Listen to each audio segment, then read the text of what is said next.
So, welcome back, ladies and gentlemen. Today's movie answers a very good question.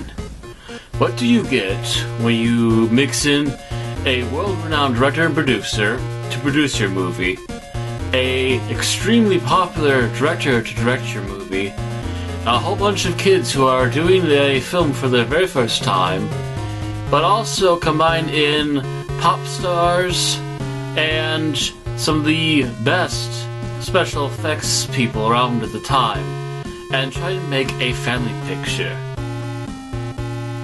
According to our review today, you get possibly one of the most popular family films in the last 30 years. I give to you Goonies.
So, plot synopsis first. The story starts off with a whole bunch of kids that we are following as we get glimpses of them after a arrested murderer is let loose upon the city. He manages to escape due to the help of his brother and his mother, and as they rampage through town, you one by one get to meet some of the kids that are going to be our main stars for this film.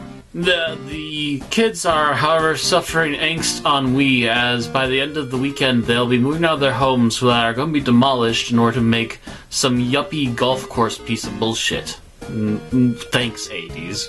And while one of the girls is technically sort of on the yuppie side, she's also a little bit odd since she likes to hang out with these weirdos, or as some of the younger boys have taken to calling themselves, the Goonies. The younger boys decide that they are fed up with just trying to sit around and just angsting about how things are going to be changing and probably not for the best, because they'll probably never get to see each other again because all the families are splitting off in different directions. However, as they are contemplating about this, they happen to remember that the boys that live in the house that they're visiting, their father runs a museum, and there's apparently leftover stuff upstairs that hasn't been used in the museum in years. Upon going through it, they find a map to apparent pirate treasure, as well as a doubloon with specific holes chiseled out of it on purpose. And also finding another article a few moments later, they realize that a man thought he could find that particular treasure, but went missing trying to do so. So as a last-ditch effort, not only to just go off on an adventure and have fun, but also to possibly help save their families, they decide to head off to try and find the pirate treasure, which they meet the Faltones, the before-mentioned criminals that introduced us to everybody in the beginning of the movie, and their murderous ways, and also their freakish, brutish son who is being kept prisoner, more or less, in the basement. Upon finding a small doorway underneath a fireplace, most of the Goonies go underneath to try and make good on their plans to find the pirate treasure. One of the Goonies, however, the hefty-sized young boy named Chunk, is left behind. He tries to go get police, but is captured by the Faltonians when they were planning to get rid of a body of someone they killed because they knew they couldn't be trusted anymore. What the hell are you doing? He's only a kid. Can't you handle a kid even? He teams up with Sloth, the before-mentioned hulkish brother in the basement, and goes after everyone else, while the Faltones, having gotten the information they needed out of Chunk, go after the other kids to try and also find the pirate treasure. The chase comes to a head when they all finally reach the pirate ship. It looks like the Faltones are about to get away clean with all the gold, when Sloth suddenly shows up with Chunk, and they manage to fight off the Faltones, send everyone back off the pirate ship, and make their exit while the Faltones set up another trap, which actually unleashes the ship into the sea. The kids are found on the beach by 2 police officers, and with a host more of officers on the scene, the Faltones, saved by Sloth, are finally brought forth. Sloth is taken in by Chunk and his family, and the pirate ship is then later seen going off into the ocean, as the police are now forced to officially take the word of the children as truth. And thus ends our story. So, it's the little things, I think, that make this movie. Normally this would have been just a straightforward, either completely slapstick, just mediocre pandering to children, or normally this would be some sort of oddball hybrid, or just the way family movies are done lately. They don't do it on this kind of level. This kind of level is the kind of level where they get these little side things in that parents will for sure understand, and the kids that watch it now will get it about 30 years later. So, while this is all going on, you also have the kids' adventure going on, and while they are having comical moments here and there are also very key, precise, serious moments where they're dealing with finding dead bodies, trying to unravel the mystery of a hidden pirate treasure, and actually trying to find it while taking on serious things like the fact that their friends and family are all going to get separated and sent into different directions, and they're never possibly going to see each other again, but at the same time are taking it serious enough that they want to find this treasure to help save their homes. It's a unique little in-between. I would suggest this for maybe kids around ages of 6 and up, by the way. They'll be able to withstand a lot of the spooky skeleton stuff a bit more, and also be able to withstand but not freak out at the whole dead body they're trying to get back in the freezer but keeps clumsily falling on Chunk. And then you have the really easy to understand slapsticky stuff with like Data, who has this essential harness that with all these different gimmicks and gizmos that he uses to both defend himself and also do other crazy things. At one point, he actually has a self-protection system that alarms off and actually socks some of the guys in the face with a huge boxing glove. He also saves himself again later on, or earlier than that, actually, with a gizmo that's essentially a piece of chattering teeth strung together with a spring, which helps save him from falling into a bed of spikes, but also allows him to find the next room and help get his friends down there. And then even when Chunk and Sloth are trying to get through, Sloth slams the pipes up, and possibly one of the most comedic moments of the entire film happens.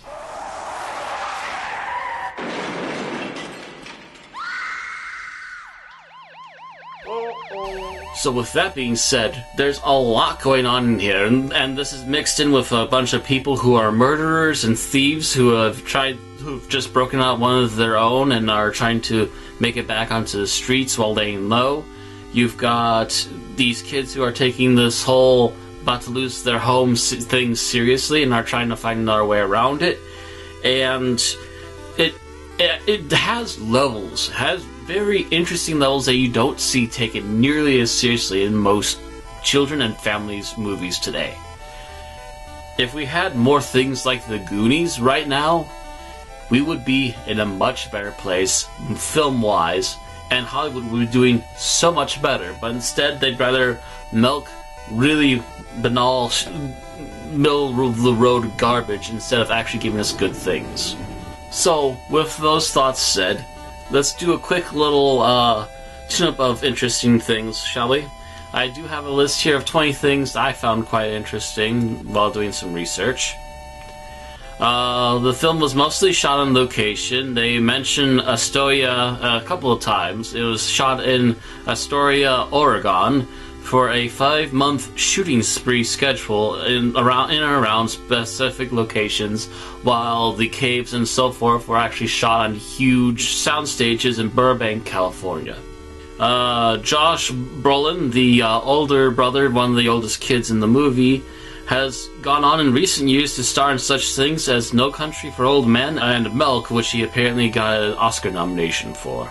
And Chunk himself is actually still in the movie business, but not technically an actor anymore.